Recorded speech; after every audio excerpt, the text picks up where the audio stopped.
Pol Pot, formerly Salath Tsar but changed his name to Pol Pot because he was afraid everyone would target his family after what he did. Pol wanted Cambodia to be self-maintaining with some Marxist-Leninist ideas, also known as another form of misinterpreted idea of communism. Pol Pot became the leader of a guerrilla squad called the Khmer Rouge with the intention of overthrowing the government. Many battles later, they took over Phnom Penh and started to turn the whole of Cambodia back to the agricultural revolution. The Rouge forced people in cities out of their houses to go to the countryside using fake news. America is going to bomb this city. Get out of here now. We need to evacuate you to the countryside so you're safe. Go, go, go. What are you talking about? They literally lost the Vietnam War. I don't care. They're gonna bomb us, so get the heck out. In 2 days, millions were kicked out of Phnom Penh, and everyone, literally everyone, was forced to leave. Men, women, children, old people, disabled people. If you weren't able to stand up like bedridden people, welp, there goes your deathbed.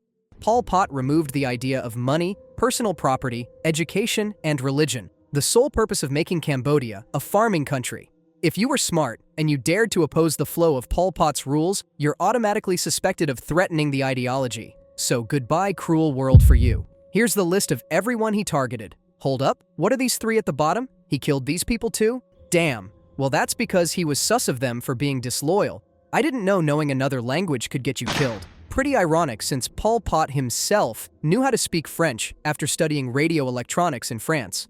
Oh, and what is this? I guess Pol Pot wore glasses. The double standards are really showing. The people he evacuated were forced to work for 18 hours in the fields with close to no food. He ordered them to meet rice quotas nobody could reach as a way to kill them if they failed to do the impossible. Not for long, the people there got sick, malnourished, and of course, they died. This used to be a school, now it's not. It's now a prison called S21. 5 more S's, and it would have been a milk. Pol's soldiers would torture people here to force confessions out of them. That was the meta under his rule. About 20,000 people were in here. Most of them had to be electric shocked, waterboarded, beaten, hanged, and have their nails removed. If you didn't do anything and you got all these, might as well admit a thing you never did. Are you a spy? No, I'm not. I got a confession. You said yes. Take him to the field. The field he meant was Choong Ek. His soldiers killed the people who confessed in here, but they were saving bullets for the big fights, so they resorted for BFTTH, blunt force trauma to the head. A lot of the youngins died when their heads were smashed into trees. The other adults literally had to dig their own graves. Half of the Cham Muslims died from these. Further into his rule in Cambodia, Pol Pot even got suspicious of his own men. He accused the high-ranking people and loyal lackeys of treason. Yep, they're dead. I wonder how Cambodia's doing as a country. Well, not good.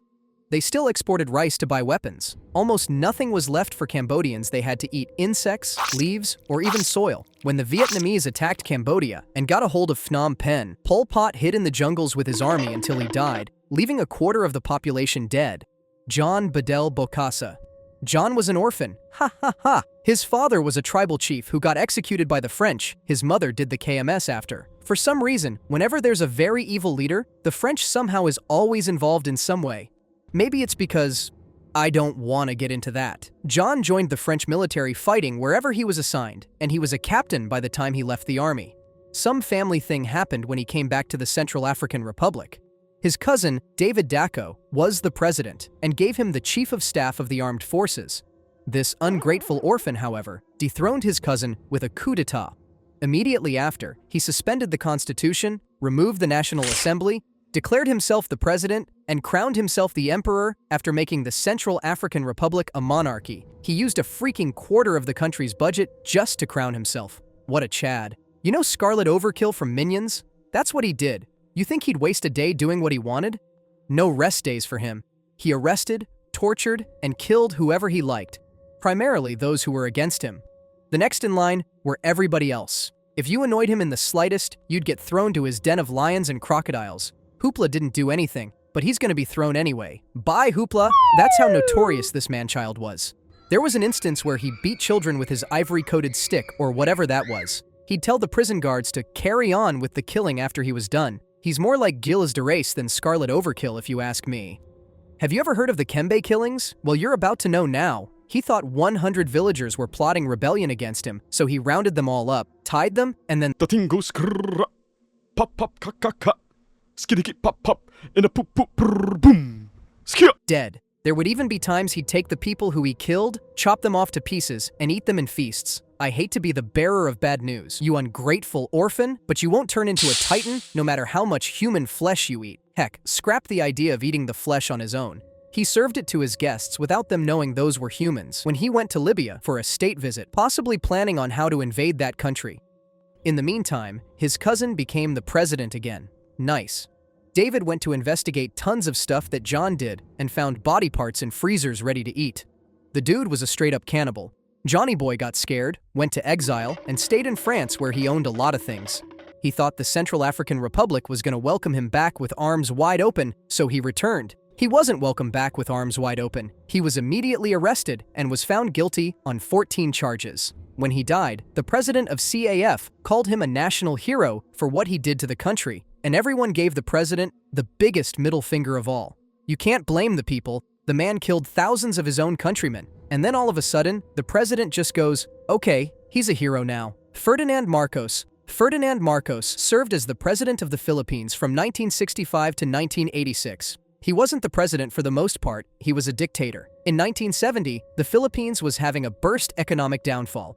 Unemployment rates were high, inflation was through the roof, the rich kept getting richer, and the poor kept getting poorer. The citizens, primarily college students, were like, wait, this is bad. Everything is bad. What are you doing there, Ferdinand? It's going haywire outside your palace. The students of Manila took their protests to the streets in what's known as the First Quarter Storm. Ferdy Boy took this differently. Instead of hearing what was inside the protests, his eyes glared with that red flag with a sickle and a hammer in it. Communism. Well, it was mostly because of this guy who said he was attacked on his way home. Turned out, he did that to himself, so Marcos could put something on the protesters and martial law could be put out. On the 23rd of September 1972, he appeared on TV, and he announced that the entire Philippines was under martial law. Throughout this time, media was controlled to not put out anything against the rule. All those who opposed Marcos and his entire rule would then be tortured. Like this guy who questioned Marcos's daughter Aimee at a forum about her being appointed at some position, saying she was only there because of daddy. Aimee was like, oh no, you don't say that to me. Goodbye. Archimedes was thrown out of the forum, blindfolded, beat up by bodyguards, and that was the last time he was seen alive. There were more of Archimedes who suddenly just disappeared, and they were called desaparecidos. Then this guy showed up. Well, he was already there even before the martial law was put out, constantly opposing Marcos. But being Marcos's buddy, he wasn't killed right off the bat, except that even when he was in jail, he kept putting out activism against the government. While he was in prison, what was happening outside was pure chaos. Those who protested got tortured, especially students. They were smashed with guns, electrocuted genitals, and cigarettes were put out on their skins. That was not even half of what the soldiers did to those who opposed the government. Economically, it was downward spiral. The prices of goods went up threefold. The normal Filipino earned way less. The debt skyrocketed. Man, it never ends. By the time martial law was lifted in 1981, about 3,200 were killed and tens of thousands were arrested without due process. Let me quickly go through what this one did. This is Imelda Marcos, Ferdinand's wife. Imelda is the idea of lavishness in a country of poor people. She had over 3,000 pairs of shoes, and she told a plane to go back on land because she forgot to buy cheese. Really? Cheese? And then when she wanted to build a national theater for the Philippines and a massive accident happened when hundreds of construction workers fell in quick-drying cement, she just said, "Hide the bodies. We're about to put politics into this accident." Until now, the bodies of those workers are still in the walls of that film center. Now remember this guy?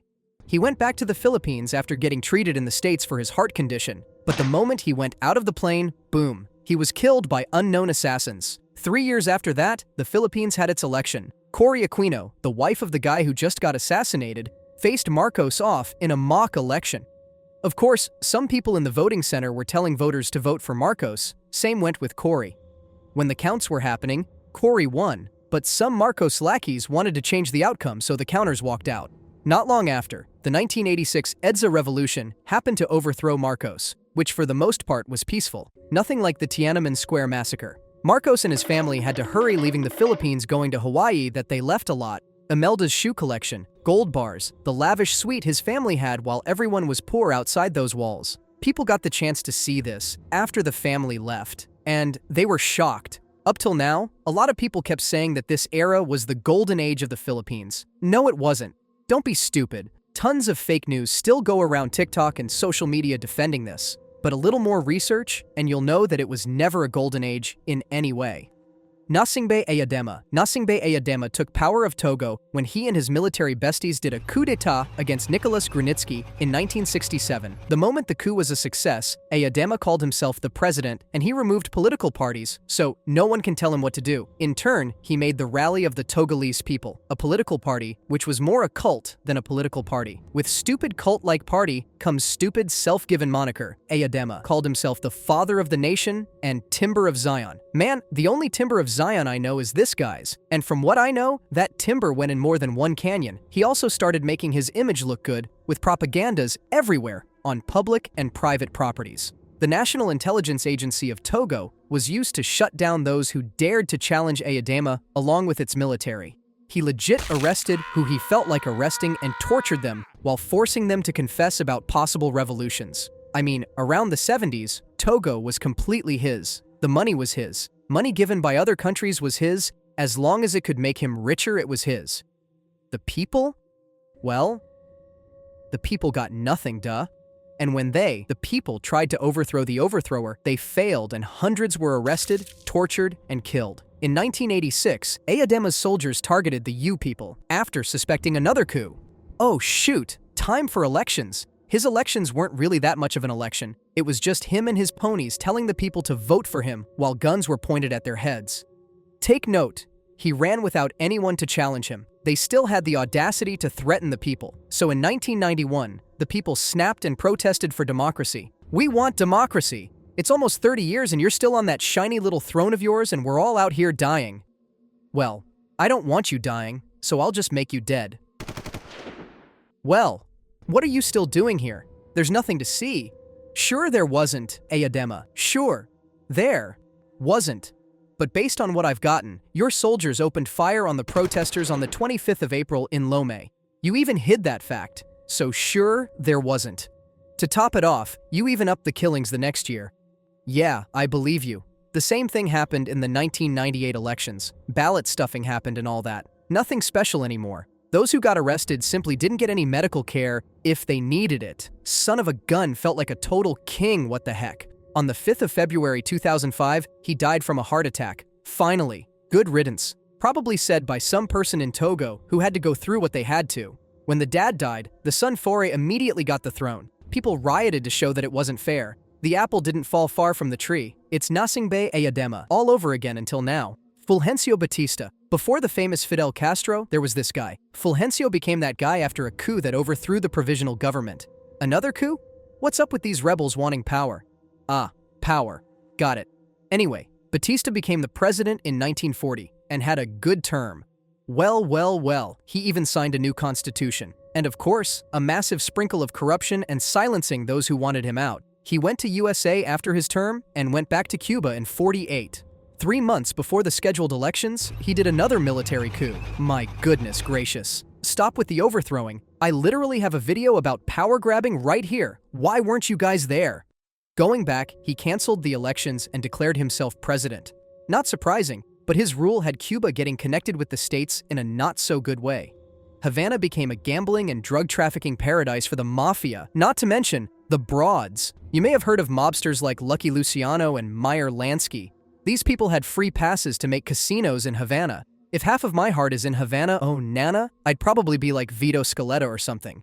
Like any other dictatorship, Batista was an animal, like a leviathan. He removed press freedom and made a secret police group called the Bureau for the Repression of Communist Activities, or BRAC. Ah, you were like Ferdinand Marcos. Had Fulgencio Batista fought this Batista, he wouldn't stand a chance. Not one bit. This secret police of his killed, tortured, and made people disappear like Sherry Papini. Batista was known for torture above anything else. He electrocuted people like it's nothing. Should I call Hoopla for this? I don't like bringing Hoopla out if you don't think he's funny. You know what? Doesn't matter what you think. Hoopla, come out here. What is... That was one. Here comes another. That was another one of Batista's torture methods. He also butchered the bodies of his victims, but I'm not going to show that anymore. I might get demonetized, but you get the point. The bodies of the people he mangled were shown in public as a warning, saying, "If you mess with me, this is how I will mess with you." Now Batista was mostly in the city, as he was the president. So he had another special group of death squad, called the Masfarer Tigers, to go clean the rural areas of people that they suspect of supporting rebels, also known as the good side. This group of soldiers were basically SAs doing SAs to women too. Being backed by the USA, Cuba's rich people got richer, but those who needed help started to need even more help. They weren't allowed to study. Healthcare was like for the rich, and their clean water gave them malaria. Nice. The land that used to be for the Cubans, now it's for American businesses. It was until Fidel Castro came. Castro's army attacked the Moncada barracks, but failed. He was sentenced to 15 years in prison, but was freed, so he went to Mexico to regather his tactics. Now he's with this guy Che Guevara and 80 other people. They landed in Cuba using a yacht, which miserably failed again. Those who survived went to the jungle to fight Batista's army. Fulgencio became really anxious about this, so everyone he became sus of helping these rebels were killed without trial, and their villages were burned. What did he need a trial for?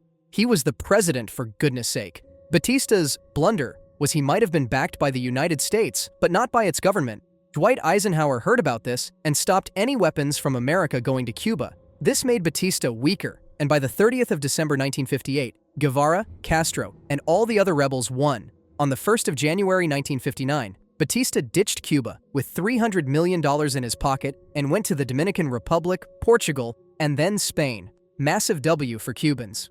Yahya Jammeh. In 1994, Yahya Jammeh did a coup that removed the president of the Gambia, then Dawda Jawara. Jawara's government used to be democratic, but Yahya forcibly overthrew him with the promise of removing corruption and bringing back prosperity. I don't know about y'all, but he could have promised all this during the campaign period and not take over the administration. Now that Yahya has the throne, it was time for him to do what an evil leader's gotta do. He made the Armed Forces Provisional Ruling Council and took control of the head. It wasn't any different from his bunch. This man was the one who monitored finances in the country. Now he's dead. I don't know how he died and what made him dead, but I'm sure finding his body completely charred in a burned car wasn't natural causes or suspicious circumstances. It didn't take long for people to suspect that this guy's death was something Yahya would do. He had the balls to overthrow the government. It's not going to be surprising if he had another pair for these kinds of things. And then Yahya created the intelligence agency that he used to abuse his power. The agency had secret prisons where everyone had to be tortured on a daily basis. Mainly those who were against Yahya. Journalists, activists, other political parties, tortured daily. Since violence is something they were good at, they did this to the prisoners in a lot of ways. Waterboarding, batons, machetes, and some got diddy partied, but these ones probably didn't even have baby oils with them. I don't know. In 2000, tons of students protested when a schoolgirl got Epstein by a security officer. Take note, the protesters were unarmed. Yahya saw this as an upper hand and fired at the students. 14 students died and a lot got injured. Well, of course, it was a barrage of bullets. Yahya insisted that he had nothing to do with it and didn't give anyone some punishment for it. If he did, that's called self-harm. Come to think of it, these evil leaders got a knack for being paranoid. Yahya's jungler troops executed 56 West Africans he thought were plotting to oust him in the most brutal of ways. You see these heads? Those were shot. You see these necks? These were slit. You don't see any bodies? That's because they were buried somewhere we don't know. Yahya was a believer of witchcraft, and now we're back at Salem. His aunt died and he blamed it on witches, so the most reasonable thing he could do was to arrest 1,000 old men and women and make them drink poison that made the elders hallucinate like crazy. Could have been liquid LSD for all I know. Some of these old people died from poisoning. If that wasn't wild for you yet, maybe this would do. I finally found the cure for AIDS. Everyone who's getting scientifically studied treatments for AIDS, stop them right now. Let me go on TV to announce this. My fellow Gambians who I have not robbed money and killed the lives of, I found the cure for AIDS. If you're getting treatments in hospitals, you need to stop that now or we will stop you from living. I made this herbal mixture of bullshit and I believe no scientist can top me on this one. I made no studies about this. So, either you take my word or you take my bullets for AIDS. The choice is yours, my fellow Gambians. By the time this monster lost the elections, he said, okay, you beat me fair and square. Congrats. Then 30 seconds later, he said, I do not allow this. You're a fraud. You did not win against me. Wow, what a douchebag. Eventually, he had to give up his position after knowing that he's against the world. But he didn't go without a grand exit to Equatorial Guinea. While he was leaving, he stole millions of dollars of state funds and brought his luxurious stuff with him. He took everything he wanted since he wasn't in a hurry. Nicolae Ceausescu.